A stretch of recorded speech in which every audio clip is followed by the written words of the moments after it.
Je vous propose donc d'ouvrir ce conseil, sans plus attendre, de vous demander... Ah ben non, alors je ne vais même pas vous demander si il y a eu, vous êtes d'accord sur le compte-rendu, puisqu'il y en a, on l'a envoyé, il n'est encore pas revenu de l'écriture. Donc il n'y aura pas de compte-rendu à signer, on en signera 2 en septembre. Il faut donc un ou une secrétaire de séance. Alors, une belle secrétaire barbue, qui est Franck, hein, Sonia, je ne sais pas où c'est que... Ah, ben elle n'est pas là. Si, elle est là. Ah, pardon. Et puis, on va attaquer, sans plus attendre, ce conseil, avec tout d'abord, en préambule, le CME de l'année 2022-2023 est venu nous rendre visite pour nous faire un peu une présentation de tout ce qu'ils ont réalisé lors de leur mandat. Alors, est-ce que le micro marche? Oui. Oui. Essaye, vas-y, parle. Bonjour. Il marche. Parle bien près devant. Bonjour. Pour le frigo à livres, on a eu besoin de 2 frigos qu'on a eu de chez Théo et chez Julien. Après, on a aussi eu besoin de peinture qu'on a acheté. Tiens, pardon. On a établi un règlement qui est sur le frigo. C'est bon, tiens. C'est qui? Ah bon? Alors, On a choisi de faire ce bande d'amitié pour que les gens restent pas seuls ou sans amis. Matériel. On a utilisé des pots de peinture et on a pris 2 bandes de l'amitié de la maternelle. Et avec les pots de peinture, on a fait 2 bandes arc-en-ciel. nous n'avons pas le droit de bouger le banc, de le déplacer, de monter sur le banc, et nous n'avons pas le droit de l'utiliser comme un banc normal. Ensuite, le banc sert quand quelqu'un est triste ou tout seul, ou sans amis. Il peut s'asseoir dessus et les gens pourront le remarquer et pourront aller le voir.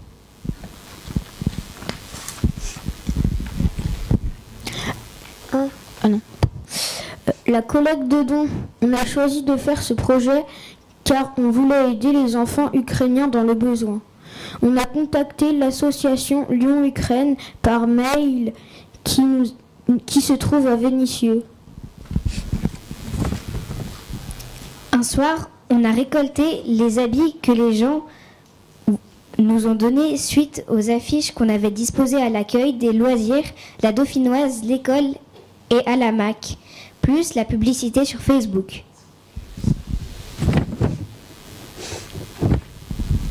Ensuite, les animateurs sont allés déposer ce qu'on a récolté. En tout, nous avons récolté 25 sacs de vêtements et un gros carton de conserve.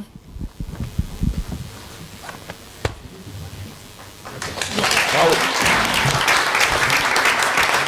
Bon, je crois que vraiment on peut les remercier du travail qu'ils ont accompli. Alors moi j'ai juste une chose à vous dire, j'étais au conseil d'école l'autre jour, et les maîtresses de la maternelle m'ont dit, mais ils n'ont plus de banc et on n'a plus rien pour s'asseoir. Bon, donc il va falloir qu'on remédie à ça dès la rentrée, parce que franchement, ils n'étaient pas contents. Ah, ils n'étaient pas contents, pardon. Mais c'est très bien ce que vous avez fait, et franchement, vous êtes allé au bout de vos projets, et c'est très bien de venir nous présenter ce soir. Alors, eh ben, écoutez, il y a des CM2 là, parmi vous, bien sûr, vous êtes tous CM2, non? Non, il y a des CM1. Les CM2, on vous a remis l'autre jour une petite calculette, hein, pour pouvoir aller plus loin dans 4 CM2 ouais. Donc il y en a 4 qui partent l'année prochaine. Eh bien, ma foi, bon vent à vous. Et puis les CM1, ben, on vous retrouvera, je pense, aussi aux prochaines élections. Et bon vent à vous tous, passez de bonnes vacances. Et merci encore pour ce que vous avez fait, ça a été super. Bravo à vous. Bravo.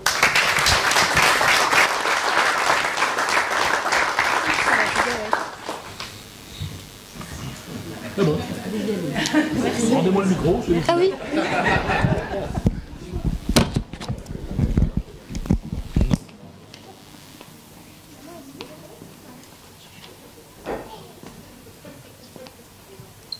Alors, Bon, on va en venir à l'ordre du jour maintenant, en fin de compte. Enfin, ça faisait partie de l'ordre du jour. Tout d'abord, je vais vous faire le compte rendu des différents marchés qu'on a pu passer depuis, enfin c'est pas depuis le dernier, puisque vous avez dit qu'on regrouperait tout sur celui-là.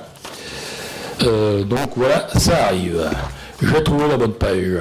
En marché public, ça concerne surtout un marché public pour le nettoyage des locaux. Nous avons attribué le marché donc, pour le lot numéro 1, qui est le nettoyage des bâtiments, à Aber Propreté, pour un montant de 148 624,60 €. Et nous avons aussi rajouté dans ces marchés des marchés, une partie de marchés à bon de commande. Si des fois on avait des prestations supplémentaires à faire et qu'on ne soit pas obligé de renégocier à chaque fois. Donc on a mis sur ce marché à bon de commande 500 à 5 000 €. Le lot numéro 2, c'est le nettoyage des vitres. C'est la société DHN qui vient de Wattier-Saint-Blas pour un montant de 8 860,60 €. Et pareil, nous avons mis une part de marché à bon de commande pour un montant de 500 à 10 000 €. Le lot numéro 3, c'est la prestation de nettoyage technique des sols, parce qu'en fin de compte, on commence à avoir des sols assez techniques, et il faut vraiment que l'on fasse des nettoyages au moins annuels à fond, pour pouvoir les décrasser, et afin que le personnel après qui nettoie justement ces sols puisse travailler dans de bonnes conditions. Ce marché est attribué à la société Concept 3P qui vient de Villeurbanne pour un montant de 3 542 hors taxe. Et pareil, là, on a aussi mis encore une part variable avec un marché à bon de commande de 500 à 5 000 €. Après, on a un avenant numéro 1 au lot numéro 2 relatif à la végétalisation, perméabilisation de la cour des écoles Jules Ferry. La modification de prestation concerne le remplacement bois garde-corps du bac à sable rendu nécessaire lors du déplacement de celui-ci. Le montant monte à 1 589,50 €. Et donc le marché passe de 40 355 à 41 944,50 hors taxe, soit une hausse de 3,79%. Avez-vous des questions? Pas de questions? On va donc passer au deuxième point qui concerne les DIA, et c'est Michel-Ange qui nous présente ça. Bonsoir. Donc DIA numéro 7 en zone UA, D 1328, D 1331, D 1281, D 1283 pour 913 mètres carrés de particulier à particulier. La numéro 8 en zone UC, la parcelle D 1222, 312 rue de la Tour, 1079 mètres carrés de particulier à particulier. La 9 en moitié UA, moitié UC, parcelle D 1407, D 1412, D 1413, D 1408, 369 mètres carrés de particulier à particulier. La 10 en zone UC, parcelle D 1051, 81 passe des Aubépines, 1024 mètres carrés de particulier à particulier. La 11 en zone UC, ZT 147, 253 route des Évessais, 802 mètres carrés de particulier à particulier. La 12 en zone UA, A806, 38 impasse du Muguet, 572 mètres carrés. Aussi de particulier à particulier. La 13 en zone UB et AN, ZV38, ZV39, 1142 mètres carrés de particulier à entreprise. La 14 en zone UA, C580, 288 rue des Verchères, 755 mètres carrés de particulier à particulier. Et c'est fini. Avez-vous des questions? Pas de questions? On va donc passer au point suivant. Avec l'administration générale et le choix du référent déontologue élu. Pris en application de l'article 218 de la loi 3DS du 21 février 2022, le décret sur la désignation du référent déontologue de l'élu local est paru au journal officiel du 7 décembre 2022. Il impose à partir du 1er juin 2023 à toute collectivité territoriale, tout groupement de collectivités territoriales ou syndicat mixte ouvert de désigner un référent déontologue par délibération. Tout élu local pourra désormais consulter un référent déontologue chargé de lui apporter tout conseil utile au respect des principes de déontologie consacrés par la charte de l'élu local. Tenu au secret professionnel et à la discrétion, le référent déontologue doit exercer ses missions en toute indépendance et impartialité. Élise, alors intérieur Kierléo, j'y suis arrivé, est un référent déontologue désigné par le président du centre de gestion 69 du Rhône. Maître de conférence de droit public à l'université Lyon 3, elle travaille sur la déontologie de la vie publique, tant dans le cadre de ses enseignements que de ses travaux de recherche. Il vous est donc proposé de conventionner avec le centre de gestion pour bénéficier des services de la référente désignée par le président du centre de gestion. Avez-vous des questions? Pascal. Elle couvre tout le département? Tous ceux qui vont adhérer, oui. Oui, parce que le centre de gestion, il n'y en a qu'un au niveau du département, et tous ceux qui vont adhérer, c'est elle qui... Donc toutes les communes, tous les syndicats, tous voilà, les... ouais. Eh ben dis donc, elle aura... Elle va avoir peut-être la bousculade au début, parce que tout le monde va voir ce que c'est, mais après, ça va se calmer. D'autres questions? Et puis si vous voyez qu'ils ont trop de monde, peut-être qu'ils en désigneront une seconde, une deuxième. Est-ce qu'on pourrait avoir les coordonnées de cette personne? Ah ben, dès qu'on les aura, je pense, parce que, à mon avis, tant qu'on n'a pas passé le... Bien sûr. Ouais, il faut qu'on le vote ce soir, et quand on aura passé la convention, quand j'aurai signé la convention, là, ils vont nous donner les coordonnées. Oui, on les fera passer, bien sûr. Merci. À tous les élus. Pas d'autres questions? On passe donc au vote. Qui est contre? Qui s'abstient? Eh bien, donc adopté à l'unanimité. Finances, ressources humaines, prime d'intéressement collectif par service. La prime d'intéressement peut être attribuée aux fonctionnaires titulaires, stagiaires et aux agents contractuels de droit public, aux agents en position de détachement, aux agents de droit privé, de tout grade, de toute filière de la fonction publique territoriale. Comme il s'agit d'une prime collective de service, son montant est identique pour tous les agents composant le service, quel que soit leur grade, et n'est pas proratisé sur la quotité de travail, et n'est pas impacté par la date d'entrée dans la collectivité dès lors que l'agent remplit les conditions de présence, 3 mois de présence minimum pendant 6 mois consécutifs, et de 6 mois de présence sur la période de 12 mois consécutifs, sur bien sûr la période de référence. La délibération désigne le ou les services concernés et détermine le dispositif d'intéressement à la performance tel que la détermination des objectifs à atteindre sur une période de 6 à 12 mois consécutifs identifiés. La détermination des indicateurs de mesure et la détermination d'un montant individuel annuel avec un plafond de 600 €. Les services qui ont été concernés pour ce premier projet sont les espaces verts, avec l'objectif à atteindre la deuxième flore entre 2022 et 1er janvier 2022 et 31 décembre 2022, donc période de 12 mois. Indicateur de mesure, l'obtention de la deuxième flore par label Cadre de vie et Village Fleuri en 2023. Montant individuel annuel 100 €. Agent concerné, agent présent 6 mois sur la période de référence au 31-12-2022. À l'urbanisme, développement durable, objectif à atteindre, deuxième flore. Pareil, sur la même période, de 12 mois, du 1er janvier au 31 décembre 2022. Indicateur de mesure, obtention de la deuxième flore par le label aussi Cadre Vie et Village Fleuri. Montant individuel annuel 100 €. Agents concernés, les agents présents 6 mois sur la période de référence du 1er au 31 décembre 2022. Et en fin de compte, le dernier service, c'est le service communication, qui était aussi avec l'objectif à atteindre la deuxième fleur, sur la même période, pendant 12 mois, avec un indicateur de mesure qui est toujours la deuxième fleur par le label Ville et Village Fleuri. Montant individuel 100 €. Agents concernés, les agents aussi qui ont été présents 6 mois sur la période du 1er au 31 décembre. Comment? Janvier. 1er janvier, pardon. J'ai dit quoi? 1er au 31 décembre. Ah, bon.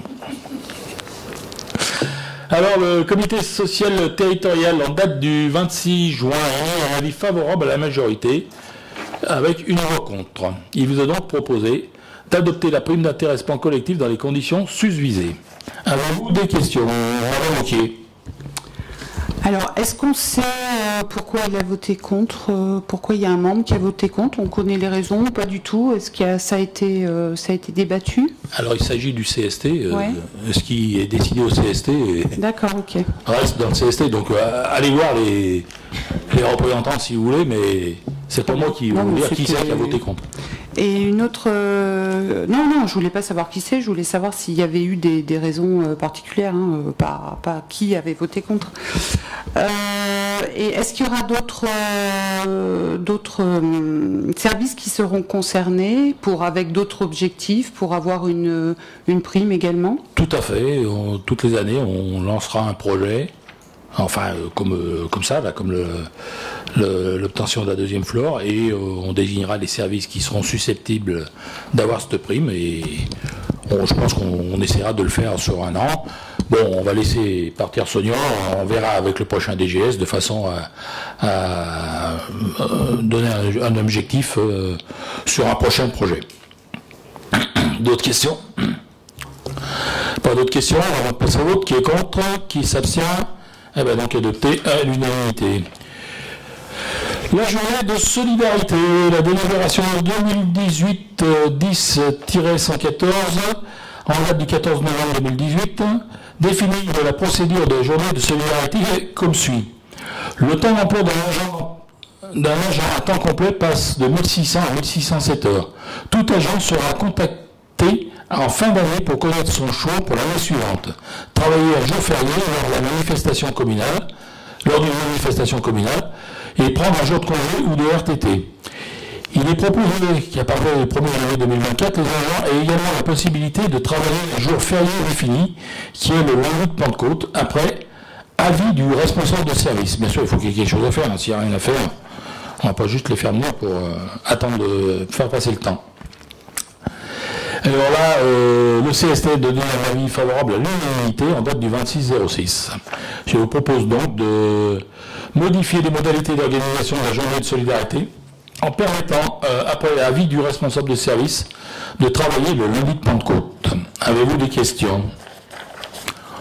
Pas de questions, on passe donc au vote. Qui est contre? Qui s'abstient? Alors, une abstention. Décision modificative.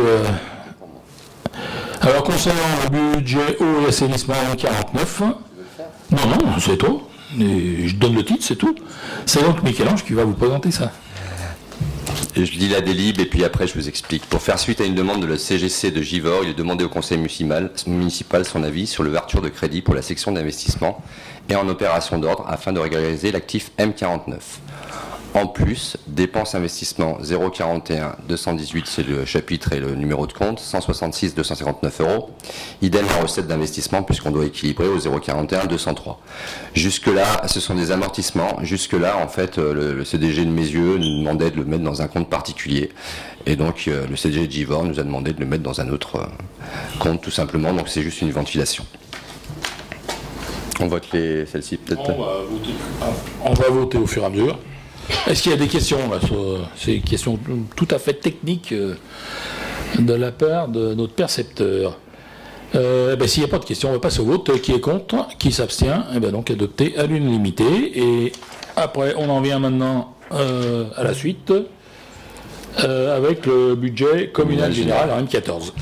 La commune enregistre un excédent de recettes de FCTVA. Il est proposé d'affecter l'excédent de 138 600 euros comme suit. Au chapitre 23, 56 125 euros. Au 21, 82 475 euros, soit un total de 138 600 euros en dépenses d'investissement. Et au 10, donc pour équilibrer toujours, 138 600 euros en recettes d'investissement. La FCTVA, on n'avait pas estimé, enfin on avait estimé qu'un jour la TVA de la MAC arriverait, donc elle est arrivée. Donc on a décidé en commission finance d'allouer en fait un montant à des investissements qui étaient laissés en attente. On avait dit qu'on le verrait en juillet, donc ça a été voté à l'unanimité. Ça fait un peu plus, le montant de FCTVA en plus, on est autour de 600 000 euros.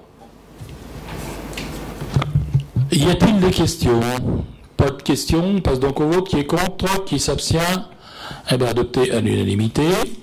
On a un amendement en subvention aux associations, c'est donc Arcangelo qui nous lit ça. Non, c'est pas le calendrier des fêtes. Non, je cherchais le bon micro. Donc l'association 3 mots, une histoire, qui a repris son activité en 2023, a été reçue par la commission sport et vie associative, au même titre que l'ont été toutes les autres associations en début de mandat. Il est ressorti de cette rencontre le projet de l'association d'éditer un périodique dont le premier numéro serait distribué dans toutes les boîtes aux lettres de la commune. Les membres de la commission, ceux présents à la réunion et les autres sollicités par mail, ont validé à l'unanimité l'octroi d'une subvention de 3 500 € pour couvrir les frais liés à ce projet.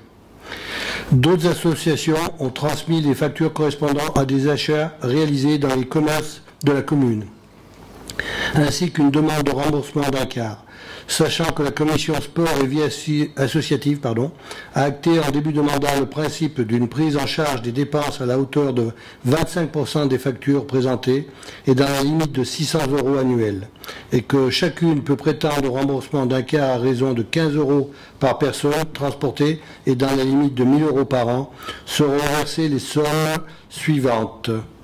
Donc pour 3 mois d'histoire, 3 500 € pour l'ACA, c'est les commerces, 600 €, l'APE, c'est des commerces, 320 €, le CAMS, 165 €, c'est des commerces, le Club de la Genre, 1390, il doit y avoir des commerces et le quart, Dancing Wolf, 80 €, c'est le commerce, Gymnastique, 500 €, c'est de la subvention, Motoclub, 250 €, c'est les commerces, c'est rond, c'est bizarre. UNC, 600 €, c'est des commerces. Soit un total de 7 405 €. Avez-vous des questions? Pas de questions, on passe donc au vote. Qui est contre? Qui s'abstient? Adopté à l'unanimité. On en revient à l'urbanisme avec la cession de la parcelle A1076 au profit de Ronson Habitat. C'est donc Michel-Ange qui nous présente ça. Je vous lis la délib et après on fera avoir un petit diaporama de 5-6 slides pour illustrer cette délib.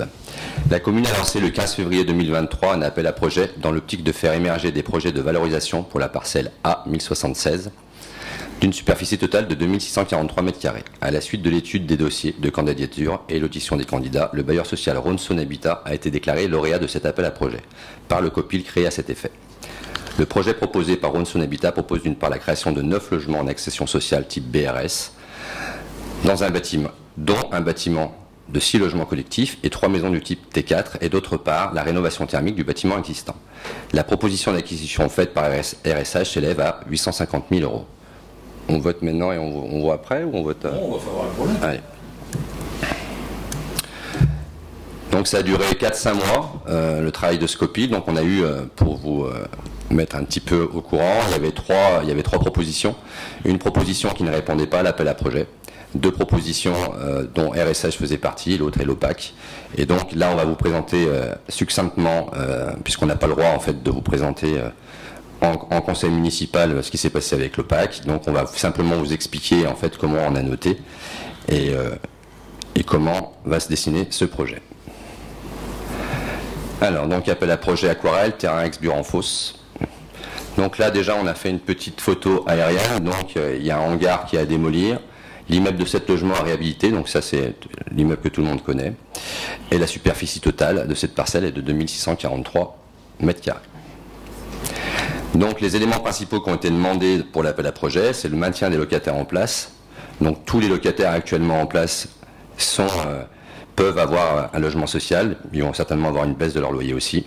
Proposition de produits type BRS, bail réel solidaire, permettant aux jeunes habitants d'investir sous conditions de ressources. Le BRS, c'est une façon un peu particulière de vendre un bien, c'est-à-dire qu'en fait on n'achète que la maison, que le bâti, et donc le terrain en fait est loué par le bailleur social sur un bail type amphithéotique, et donc vous payez une location sur le terrain et vous achetez votre maison, et on estime, disons que de cette façon-là, on est à peu près à 25-30% en dessous du marché.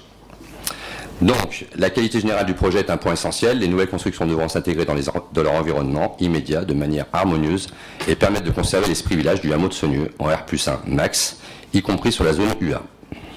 Pardon, j'ai été trop vite. L'aménagement des espaces libres devra permettre de proposer un cadre de vie agréable et végétalisé. Donc là, on a une vue de coupe, après. Voilà. Et une vue en 3D. Donc le programme DRSH se compose de logements neufs avec stationnement. Donc un immeuble de logement collectif, 6 appartements type T3 et T4, et 3 maisons individuelles type T4 et T5. La surface habitable des 3 maisons individuelles fait 285 m², et le collectif créé fera 435 m². Donc le total de SDP, donc de plancher en fait, est de 720 m². Non, le total de l'habitat à 720 m² et le plancher, puisqu'on prend aussi tout ce qui dépasse un peu des appartements.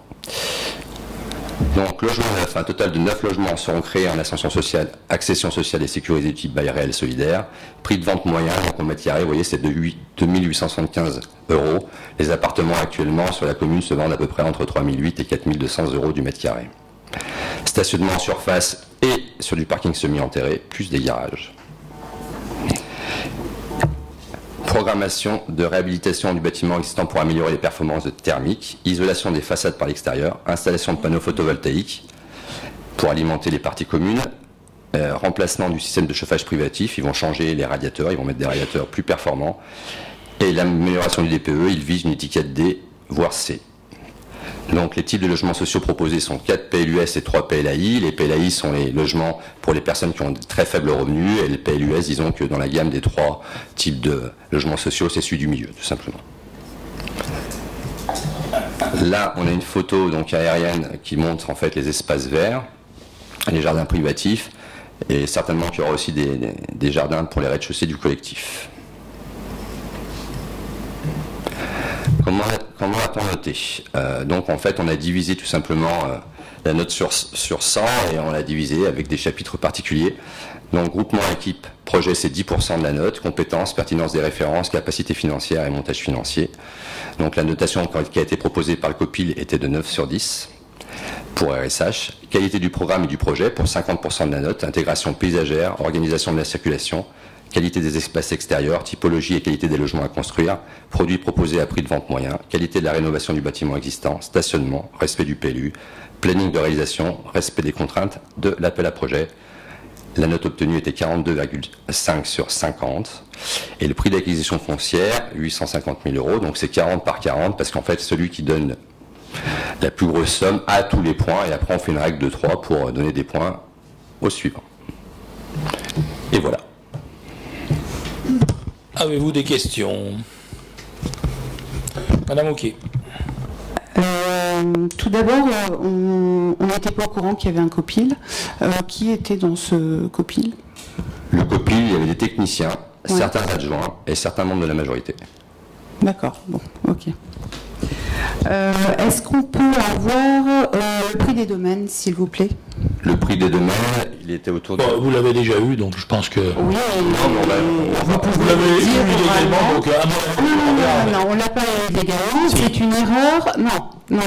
On a demandé à France Domaine, il y a une erreur de la part de l'employé de France Domaine, donc c'est ça, son erreur à elle. On n'a jamais fait de commentaires par rapport à quoi que ce soit, et en plus, tous les élus de la majorité ont eu l'information. Donc... Information de... Du prix des domaines. Non, on va pas polémiquer. C'est resté entre nous. Ça, je peux vous dire personnel. En tout cas, vous êtes tenu de le donner maintenant. Oui. Donc on va pas polémiquer là-dessus. Il sera annexé à la délibération. Non, mais en fait, on va vous... Non, mais on va vous le donner. Non, vous devez le dire, c'est public. On va vous donner une fourchette et on va vous donner des explications par rapport à ces prix de domaine, et voilà. Donc en fait... c'est entre 1 million et 1,3 million, les prix des domaines. La seule différence, c'est qu'en fait, les domaines, quand ils font une estimation, ils font une estimation sur la surface totale de constructibilité.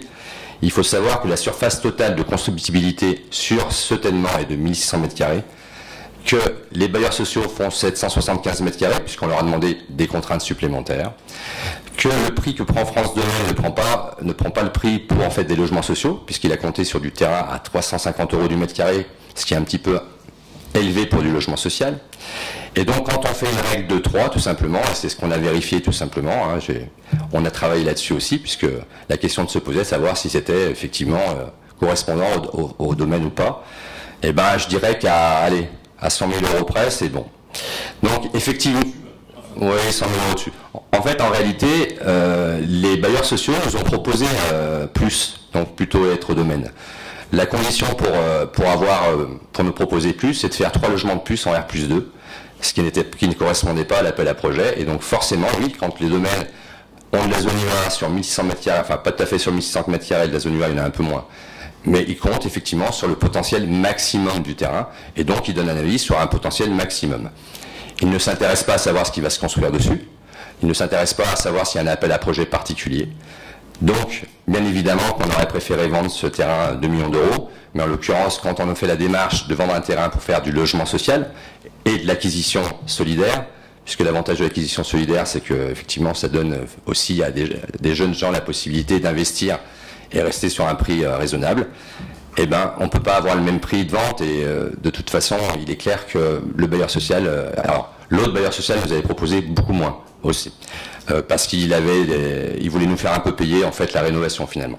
Mais du coup, à quelque chose près, on va dire, on est sous les 10 à 20% par rapport au calcul qu'on a fait suite à ça.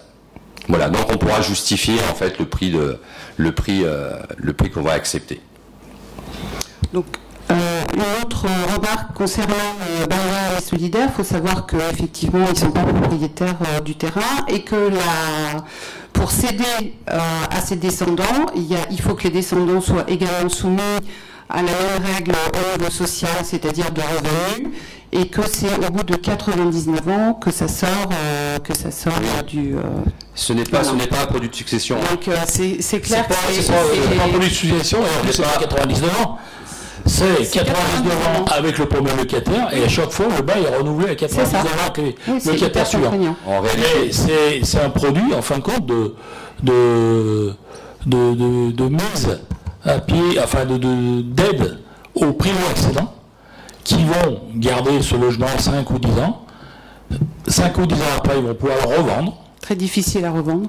Non, t'en sais rien, puisqu'il n'y en a encore pas eu un sur le vu les statistiques, moi j'ai été me renseigner un petit peu, effectivement c'est quand même, j'ai vu avec des gens dans l'urbanisme qui me disaient que c'était relativement compliqué je sais pas maintenant, avec le contexte... Je ne sais pas avec quel recul ils ont vu ça. Il faut savoir que cette pratique-là est beaucoup utilisée dans les pays anglo-saxons, dans les pays du nord de l'Europe, et ça fonctionne très très bien, et notamment dans beaucoup de villes, et c'est ce qui permet à certaines villes d'avoir un prix justement qui ne parte pas un petit peu dans les nuages. Et en réalité, le recul sur le BRS en France, il n'est pas énorme de toute façon, effectivement. Malgré tout, quand on est jeune, primo-accédant, payer un bien à 25% de moins, il faut dire que la plupart des gens, parce que les ressources sont quand même relativement hautes, il ne faut pas croire que c'est... Voilà, il faut quand même avoir un certain salaire, c'est un peu... Il y a une espèce de fourchette. Donc c'est vraiment le produit, typiquement, l'avantage de ce produit, c'est que ça fait une mixité, puisqu'il y aura des locataires sociaux, plus des propriétaires. Et l'avantage de ce produit aussi, c'est qu'il va effectivement rentrer dans le nombre de logements sociaux. Ok. Et dernière remarque, alors pourquoi vous qui faites l'éloge des R+2, vous n'assumez pas votre politique urbanistique et sociale en réalisant un R+2 pour une fois donc en 100% social, mais sur le domaine public, c'est-à-dire sans OAP. Alors on fait absolument pas l'éloge du R+2, ni du R+1, ni du R+3. Non, mais R+3, non, effectivement. Non, mais en fait, il y avait quand même une idée technique, c'est qu'on n'aurait pas pu avoir des places de parking pour tout le monde. Non, mais en fait, si on avait rajouté 3 appartements, il fallait rajouter ces 6 places de parking plus 2 pour les visiteurs, ça faisait 8 places de parking et ça ne tenait pas tout. Je pense que ça... Non. De toute façon, on ne fait pas, je vais répondre à cette histoire d'éloge, on ne fait pas d'éloge du R+2 ni du R+1, on répond simplement à un PLU qu'on a. Là, pour le coup, le PLU, vous l'avez pas. Oui, mais ça, à partir du moment où on est propriétaire, l'avantage, c'est ce que je dis à tous les propriétaires ne sont pas obligés de vendre leur terrain pour faire du R+2, ils peuvent le faire pour faire du R+1. Et dans ce choix-là, nous sommes propriétaires de ce terrain, municipalité, toute la commune. Oui, il n'y avait pas d'OAP sur votre terrain, et sur des terrains de particuliers, quand il y a un nombre de logements qui est imposé avec un nombre de logements sociaux, on est bien d'accord que des fois on est contraint de faire du R+2. Non, le logement social, c'est pour se dire que... Non. que tous les OAP ont été à la baisse par rapport à ce qui a pu être construit. Si on avait fait tout simplement des R+2 sans faire d'OAP, qu'on laisse faire les promoteurs, on aurait pu construire dans tout ce qui est parti dans les logements 548 logements. À la sortie, il y en a 246. On a presque divisé par deux le nombre de logements, en fin de compte, en faisant des OAP. Mais ça, c'est ce que vous dites. Vous n'en savez rien. Peut-être que les gens ont vendu pour faire uniquement une maison ou pour faire 3 ou 4 maisons. Bon, on ne va pas discuter. Nous sommes soumis à puisque tu suis très bien tout l'urbanisme, en ce moment, tu dois savoir que les lois qui nous tombent dessus ne vont pas nous aider à faire ça. Et je peux vous dire que je suis bien content d'avoir voté le PLU en 2017 et d'avoir mis ce qu'on a mis. Parce que là, maintenant, tu l'as bien entendu, la CCL l'autre jour, de la part de... PLUI en plus. Comment? Obligation de PLUI. Non. Ah bah aussi, à la prochaine, quand le PLU devra être fait, mais de toute façon, même si c'est un PLU, c'est pas grave, ça ne change rien. Sauf que l'autre jour, tu l'as bien entendu, avec les gens du SCOT qui sont venus nous présenter à la CCL, ça sera plus 2, mais 3, voire 4 étages qui seront obligatoires. Ils ont été très francs là-dessus. Je pense que ça dépendra des secteurs. Bon. On a l'aéroport. Quoi qu'il en soit, j'aimerais encore répondre. C'est toujours cette marotte anti-logements sociaux. On a fait nos calculs. Avec le règlement qu'on a actuellement, en 2030, on sera à 7% de logements sociaux. Donc quand on sera soumis réellement à 20% de logements sociaux, je peux vous dire que la donne va être très différente. Donc je pense qu'on a bien fait d'instaurer ça dans notre PLU, puisqu'on aura un petit peu d'avance, on aura fait. C'est 7%, c'est l'estimation qu'on aura. C'est absolument pas de ça que je te parle là. Je te parle si, en fait, tu mélanges un peu tout. Tu reviens toujours sur la même chose, sur les logements sociaux, sur la hauteur. Justement, je dis que là, justement, c'était idéal pour faire un petit peu plus de logements sociaux. Et donc, on aurait augmenté, effectivement, les logements sociaux, et que c'est ce qu'on voit sur Colombier de manière... je pense que tout le monde qui se balade le voit. Hein. Très bien. Si vous faites le calcul, puisque vous connaissez le PLU par cœur, le PLU, qu'est-ce qu'il dit? 35 logements à l'hectare, en moyenne. Là, sur l'affaire, on en fait quand même une moyenne de 84. On fait 16 logements sur 2500 mètres. Multiplier 16 par... Comment? Sur la commune, globalement, c'est effectivement... Non. Par exemple, le projet Bouygues, on a 10 000 m² et on fait 32 logements. Donc en fait, c'est pas ce qui se passe de partout, c'est ce qui se passe en centralité, parce que tu le sais, puisque en fait, en commission urbanisme, on a des zones en fait où on peut faire plus ou moins, et plus on s'écarte des centres, et moins on densifie. C'est comme ça que les règles sont faites. On va parler d'aquarelle. On avait déjà fait des logements sociaux à Saunieux, on avait fait du R+1. On est d'accord? Et c'était très bien. Ah bah c'était très bien, c'était très bien. Le projet qui a été fait en 2007, non? Et celui-ci sera très bien aussi. Voilà. Donc, pourquoi Colombier, effectivement, Colombier fait du R+2. Colombier, ce ne sont pas nos terrains. Colombier, ce sont des terrains privés. Voilà. Colombier, ce ne sont pas des terrains privés. Oui, des terrains privés qui ont des OAP avec des contraintes. Mais qu'elles aient des OAP, peu importe. Mais qu'elles aient des OAP ou vous pas. essayez de détourner ce que je dis, mais j'ai bien regardé. Toutes les OAP, ont diminué par 2 le nombre de logements qui auraient pu être construits, tout simplement. Ah ben ça, encore une fois, c'est ce que vous dites. Sandrine, c'est ce que je dis, c'est ce que j'affirme. Et je peux le prouver. Bah, prouvez-le. Oui. Sandrine. Je vous l'amènerai, je vous donnerai les chiffres, vous viendrez un jour me voir. Venez me voir un jour. Parce que vous parlez de partout là, mais venez me voir. Non, on parle de partout, on parle sur notre Facebook, hein, et c'est tout. On parle pas de partout et dans notre journal. Vous faites la campagne déjà, donc vous venez me voir, je vais vous expliquer. Et on parlera des projets que je ne peux pas aujourd'hui divulguer au niveau du public, mais avec vous, je veux bien en parler des projets qui concernent des personnes qui n'ont rien à voir avec moi et qui, surtout pas avec la majorité. La plupart, avec OAP ou sans OAP, je vais finir là-dessus, puisqu'en fait c'est sans fin, on en discute tout le temps. Avec OAP ou sans OAP, de toute façon, quelqu'un qui vend un terrain en pleine centralité, en zone UA, quel que soit le propriétaire, la plupart des propriétaires, ils veulent de toute façon de la rentabilité. En zone UA, il peut faire du R+2, donc il y aura très peu, très peu de particuliers qui fera du R+1 sur ces zones UA. Que ce soit n'importe quelle personne d'ailleurs. Vous en connaissez certaines et j'en connais d'autres. Donc du coup, on va arrêter de discuter tout en là-dessus. Il y a un règlement, ça s'appelle le PLU. Ce PLU tel qu'il est actuellement, il est plutôt favorable au fait de ne pas trop monter, contrairement à ce que vous dites, et que si on avait assigné un PLU maintenant, on serait en R+3, et on serait plus sur du R+3, on négocierait entre le R+3 et le R+3. Le règlement étant ce qu'il est. Les propriétaires décident, la mairie de Colombier était propriétaire de ce terrain-là, il n'était pas question non plus de désorganiser non plus ce quartier-là, et donc on a décidé effectivement de faire du R+1.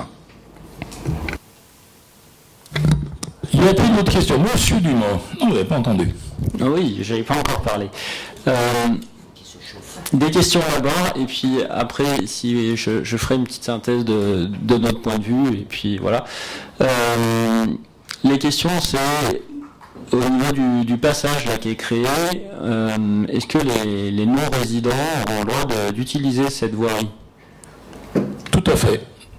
C'était une exigence de ma part que la voirie soit traversante et rétrocédée à la commune, de façon à ce que tout le monde puisse passer. À pied, par contre.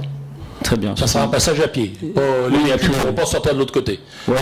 Sur la rue de la République, ils ne pourront pas sortir. Il y aura une entrée rue de la République, mais pas de sortie. Très bien, ça permet de conserver un peu le principe actuel qui, je pense, est une bonne chose pour les gens qui habitent rue de l'Église et au-delà. Et ma deuxième question, je crois que vous avez plus ou moins répondu, on n'a pas eu le temps de compter sur le diaporama. Il y a bien des places de parking prévues. C'est quoi, c'est 2 places par logement, c'est ça? Il y a 27 places de parking. Alors il y en a 2 pour chaque maison individuelle, 2 pour chaque du collectif qui est créé. Seulement en locatif social, on n'a pas le droit d'en exiger 2. C'est une place par locatif social, mais en fin de compte, ils en ont rajouté quelques-unes, ce qui fait qu'on arrive à 27 places de logement pour de parking, pardon, pour 16 logements au total. Ils sont au-dessus de la réglementation. Effectivement, sur le logement social, l'obligation est d'avoir une place de parking. Mais là, ils sont bien au-dessus de la réglementation. Ok. Et elles seront aussi, vous avez vu, en fait, elles seront, ça sera en gazonné.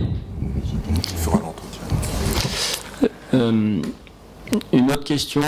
Le PLU donc autorise de faire des R+2 ici, l'appel au projet limite à R+1. Est-ce que l'appel au projet est plus fort réglementairement que le PLU?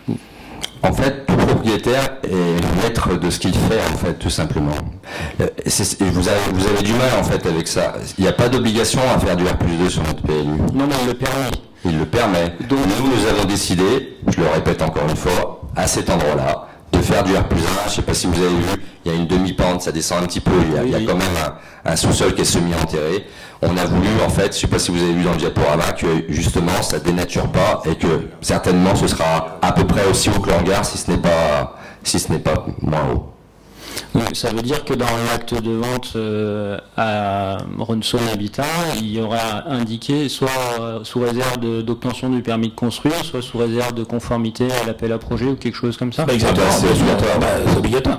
D'accord. C'est nous qui les délivrons. On vote un appel à projet, enfin on vote un projet avec du R+1, on ne pourra pas faire du R+2. Ils nous ont proposé de sortir justement pour se rapprocher du prix des domaines. Ok. Pour revenir un peu du coup notre position, on est très content que vous limitiez à du R+1. On s'étonne que vous ne le faites pas sur le reste du village. Non mais en fait vous êtes bouchés. Je vais le répéter encore une fois. Nous, les habitants, ils ont la possibilité en zone UA de faire du R+2, c'est le règlement. C'est pas nous qui décidons ou pas. Donc il va falloir comprendre ça. Si, le PLU, c'est la commune qui l'aurait déjà peut très bien. Évidemment. Non, mais là c'est du rêve. C'est du rêve à l'état pur. Si un jour vous êtes dans ces fonctions-là, c'est absolument pas du rêve. Adjoint à l'urbanisme, vous essayerez de faire penser ça. Il y a des façons de rédiger les OAP qui auraient pu permettre de limiter le R+2. Il y a d'autres projets qui sont portés par la commune, qui sont en R+2, qui pourraient être limités en R+1. Ah bah, il y a des projets, effectivement, qu'on fera en R+2, parce que ce projet-là, ça sera bien en R+2 à cet endroit-là. Donc, on sait en fait, le R+2, il y a un avantage en R+2, parce qu'on parle toujours de végétalisation, de campagne. L'avantage du R+2, moi, il n'y en a qu'un. C'est quand on a un grand terrain, effectivement, on privilégie effectivement les espaces verts et les espaces de rencontre, plutôt que de s'étaler. Bon, parce qu'en fait, on pourrait très bien faire que du R0, hein. On pourrait s'étaler sur les OAP, mettre des cages de lapins un peu de partout, et je pense pas que ce serait beaucoup mieux, et les gens se rendront compte au bout d'un moment que ces immeubles qui sont là, ils font partie maintenant de leur cadre de vie, et que foncièrement, ils vont s'habituer à ça, et qu'ils y trouveront un intérêt. Et j'ai pas l'impression qu'il y a tant de contestations que ça par rapport aux gens qui habitent déjà, parce que la plupart des gens qui habitent souvent sont des gens de Colombier. Donc vous avez effectivement pointé là-dessus, parce que c'est votre angle politique, c'est très bien, c'est à vous de vous le faites très bien, faites-le, continuez. Nous, on respecte un règlement qu'on a voté en 2017, d'ailleurs, certains de vos membres avaient voté avec nous, et donc du coup, on applique le règlement. Donc, le maire ne peut pas ne pas appliquer le règlement. Après, quand ce sont des terrains qui appartiennent à la commune, on a des choix en fonction de l'endroit. Effectivement, vous respectez un règlement que vous avez choisi et vous auriez pu faire d'autres choix à l'époque. Donc, on s'étonne, je maintiens votre position, on s'étonne que vous ne fassiez un choix à un endroit et pas ce choix-là ailleurs. Voilà. D'accord. Bon, je vous rappelle que le PLU à l'époque a été voté à l'unanimité. Alors, pour l'information, c'était peut-être voté à l'unanimité, mais en attendant, quand on nous présente, il y a eu un comité de pilotage, pareil, hein, pour travailler sur le PLU. Je n'en faisais pas partie. Quand on a les résumés, on n'a pas les détails. Et quand effectivement on n'a pas les détails, et ben on fait confiance à son maire et à sa majorité. Ah ben quand en 2017, tu avais tout. Tu parles de 2017 ou de... Non, j'étais pas. Attends, pour de micro. Non, j'étais pas à l'Urbain en 2017. Oh, mais... Alors pour information, il y avait tous les détails. Parce que quand on m'a fait la présentation pour le R+2, j'ai ouvert ma gueule. J'ai signalé qu'il y aurait un problème avec la population par rapport à ça. Mais tu ne pouvais pas écouter, tu étais en train de discuter au fond de la salle. Donc là-dessus... Tu te souviens que j'étais en train de discuter au fond de la salle. À mon avis, on peut reprendre peut-être même la feuille de présence. J'étais à côté de Pascal. On a eu une embrouille avec Pascal parce que tu étais offusqué que le PLU allait limiter le développement en nombre de personnes. Absolument et je parle de Pascal. Il peut en témoigner, il était à côté de moi. Donc, je te dis, il y avait bien noté les R+E. En tout cas, tu peux dire qu'en 2017, tu te souvenais, à mon avis, on peut reprendre les feuilles de présence et reprendre les documents qui nous ont été présentés. Je suis sûre que il n'y avait pas tout. Bon, c'était un résumé, parce que le PLU, il est quand même... un peu le débat, là. Très simplement pour vous dire quand même que je vois des choses qui se passent sur notre commune, sur d'autres communes, quand on a que du R+1, que des logements individuels. C'est des terrains maintenant qui font, il n'y a pas bien longtemps, j'ai vu 260 mètres carrés. Vous mettez une maison de 100 mètres carrés dessus, vous avez compris que ça devient complètement aberrant. Donc, le fait de développer du collectif dans les centres-bourgs, justement, c'est de pouvoir donner un peu d'air et de pouvoir aérer ces centres-bourgs avec, justement, comme le disait Michel-Ange, avec des jardins qu'on peut créer, avec des espaces verts, avec des espaces de jeu, des espaces de rencontre, parce que ça devient complètement dingue ce qui se fait à certains endroits. Donc chez nous, hein. Mais le problème, c'est que on peut pas aller contre. Quelqu'un qui a un terrain qui a envie de le diviser en 4, il le divise en 4. S'il a que 1000 mètres, ben, il vend 4 fois 250 mètres carrés. Et il n'y a pas de possibilité justement de mettre une taille de terrain ça c'est fini, plus importante. Non. On peut pas le faire. Comme tu commences à être quel l'urbanisme, tu devrais savoir qu'on oui, je pose les questions aussi, il y a du public, et je pose les questions aussi pour qu'il y ait, que ce soit noté dans J'ai bien compris. Et je voudrais revenir sur le PLU, parce que le PLU, ça on a eu quand même 4 ans pour le faire. Moi, j'étais à la commission urbanisme à ce moment-là. Et de dire que tu n'étais pas au courant, la population est au courant. On a fait des enquêtes, on a fait en fait des réunions avec la population à la Dauphinoise où tout était exposé avant de voter ce PLU. Donc, je ne sais pas comment toi tu as pu louper le fait qu'il n'y avait pas de R+2. Franchement... C'est pas tout l'IR+2, c'est surtout les EAP. Et les secteurs de Et les secteurs de mixité sociale. Les OAP, c'est une orientation. Je ne sais pas quand aura lieu le prochain PLU, parce que ça se décide pas comme ça, et qui y sera pour décider de ce PLU, mais je leur souhaite bien du courage, parce que vu toutes les lois qui nous tombent dessus en ce moment, ça va être catastrophique. Je peux vous dire que j'ai des collègues, on parlait tout à l'heure de logements sociaux, pardon. Le maire de Toussieux se fait des soucis, un sang d'encre. Il va passer en SRU, et on était l'autre jour avec le préfet, et ils lui ont carrément annoncé qu'il allait passer bientôt. Oui, il allait donc être pénalisé. Oui, comme il est en continuité urbaine, effectivement, il est opposé. Oui, mais avec lui, la collectivité urbaine, il y a Saint-Pierre-de-Chandelier, derrière, qui peut suivre, il y a Saint-Bonnet et Saint-Laurent. Et puis, d'ici 2030, on sera à 50 000 habitants à la CCE. Genin sera à 15 000 habitants, on sera tous obligés d'être en haut SRU. Comment ? En 20% pour l'instant. Oui, bien sûr, non, ce sera 20%. Le jour d'avoir fait 25% ici, c'est justement pour arriver à 7%. Attends, quand on est en SRU dans notre secteur, c'est 25%. Tous, tout le monde va devoir faire 25%. Les 20%, c'est réservé à certains départements beaucoup moins contraints que les nôtres. Mais nous, c'est 25%. Et puis, une autre information que je donne aussi pour le coup à la population, c'est que d'ici peu de temps, avec le zéro artificialisation, on aura aussi moins de zones de constructibilité. Donc, tous les gens qui auront des terrains, parce qu'on se met toujours du côté des gens qui n'ont pas de terrain, il y a aussi des propriétaires terriens sur Colombier-Saunieux, les projets qui ont démarré maintenant, heureusement qu'ils ont démarré, parce que peut-être que dans 5 ans, dans 6 ans, dans 8 ans, il n'y aura plus de possibilités, mais par contre, les logements sociaux, eux, ce sera une obligation. Donc nous, la décision a été faite de faire 25% de sociaux pour justement faire de la mixité sociale et que ça ne devienne pas des endroits où il n'y a que du logement social, même si nos opérations, c'est le cas, et ça a l'air de se passer à peu près correctement. Et de toute façon, en fait, on est une commune, mais le besoin de logements sociaux en France, il est gigantesque. Donc si on veut éviter ce qui se passe actuellement avec des endroits de l'accumulation de logements sociaux, eh bien, il faudra que la France tout entière travaille à recevoir des logements sociaux sur les communes et même sur les petites communes. Allez, d'autres questions, absolument. Oui, je n'ai pas fini. Je voudrais rebondir quand même sur ce qu'avait à dire Michel-Ange. Faire des plans sur la loi future, c'est quand même un peu faire des plans sur la comète. C'est pas le futur, allez voter, ça y est, c'est après la mettre en action. C'est pas encore. Allez dans les réunions publiques du SCOT, vous allez être surpris ce qui se passe. C'est pas encore en action. Et, si, c'est en action. Le besoin de logements sociaux, moi je le relativiserai.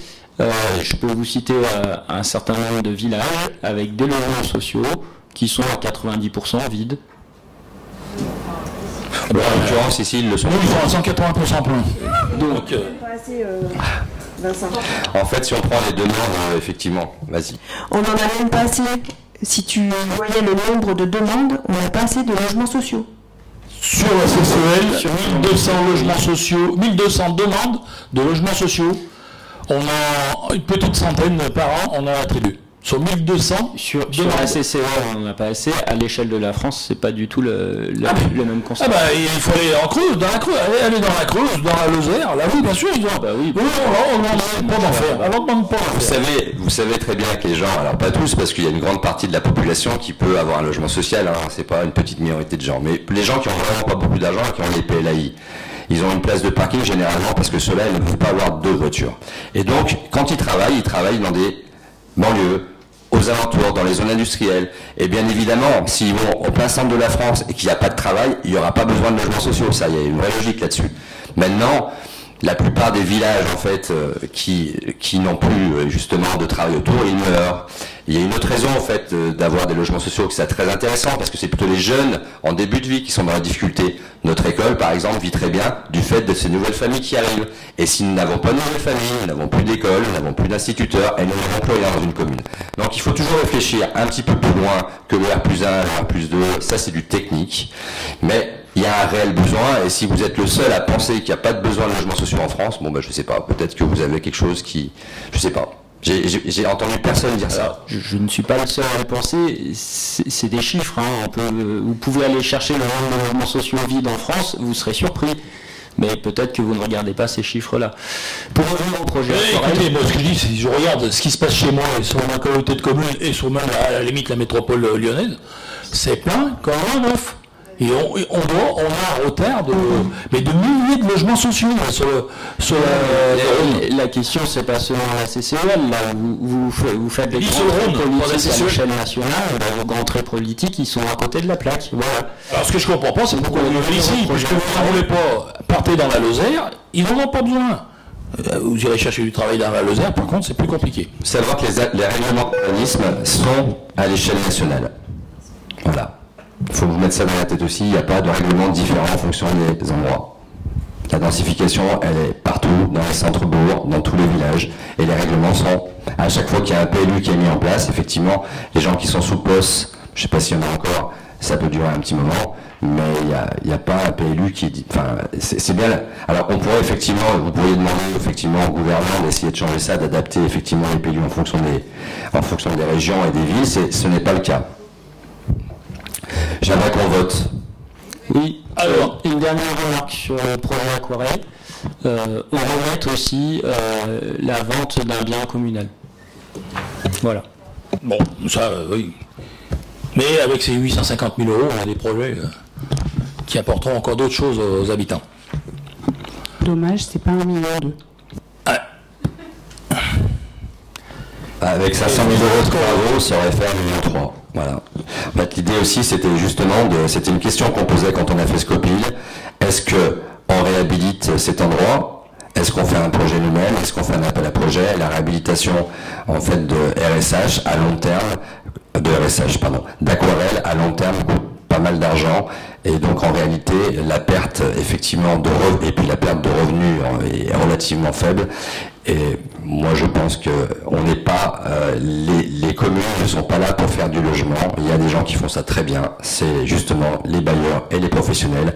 Quand vous êtes en fait maire et que vous avez des logements comme Aquarelle, vous faites un comptant, 15 mécontents. Donc ça, c'est pas gérable. Comme le disait, il y a beaucoup de gens qui sont mécontents parce qu'ils peuvent pas avoir des appartements. Donc il faut laisser faire ça aux professionnels. Allez. On peut considérer que le débat est terminé. Je vais donc vous proposer de passer au vote. Qui est contre? Donc 4 voix contre. Oui, non, mais ça décompte automatiquement. Et puis, qui s'abstient? Une abstention. Et puis voilà. Ça y est, donc approuvé. Comment? Oui, non, mais... Non, sur ce sujet, on a fini. Ça y est. Alors, on en vient au dernier point de ce conseil, qui est la signature d'une nouvelle convention opérationnelle tripartite avec EPORA et la CCEL. La commune et la CCEL ont signé avec l'EPORA une première convention opérationnelle le 30 janvier 2018 sur le secteur dit Plan-Bois, dans le centre-bourg de Colombier, pour permettre une opération de densification. 2 avenants ont également été signés. La convention étant arrivée à son terme, aucun projet répondant aux besoins identifiés sur ce secteur n'ayant émergé, il convient de signer une nouvelle convention opérationnelle. Cette convention portera sur une durée de 3 ans à compter de la date de la signature. Cette nouvelle convention a pour objectif de donner le temps nécessaire à la réalisation d'un programme qualitatif d'une 40aine de logements, proposant une nouvelle offre de logements permettant les parcours résidentiels au sein de la commune.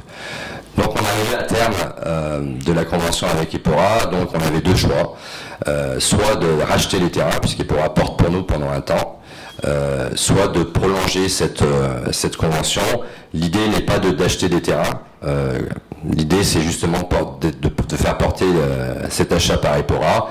Et actuellement sur cet endroit-là, sur cet OAP-là, il y a beaucoup de rétention foncière, c'est-à-dire les gens ne veulent pas vendre. Donc du coup on repousse un petit peu plus, et puis on verra dans 3 ans. Alors il faut savoir que c'est sur la partie première, c'est pas sur tous les terrains, puisqu'on a acquis en plusieurs fois, enfin EPORA a acquis en plusieurs fois, c'est sur une seule partie, et en l'occurrence, et puis dans 3 ans on se reposera la question, dans 5 ans on se reposera la question, et on verra ce qu'on fait de cette OAP. J'ai simplement un regret par rapport à ce secteur, c'est que effectivement là il y avait bien au départ un R+1, me semble-t-il, dans le projet au départ, pour les seniors, pour des logements seniors. Donc on est passé sur un projet avec plus de logements, donc une quarantaine de logements. Non, moi, le R+1, on a baissé. Oui, on a étendu la zone. Oui, on a fait une modification. À la base, c'était 55 logements, effectivement, sur un terrain plus petit, donc en fait avec plus de densité du coup.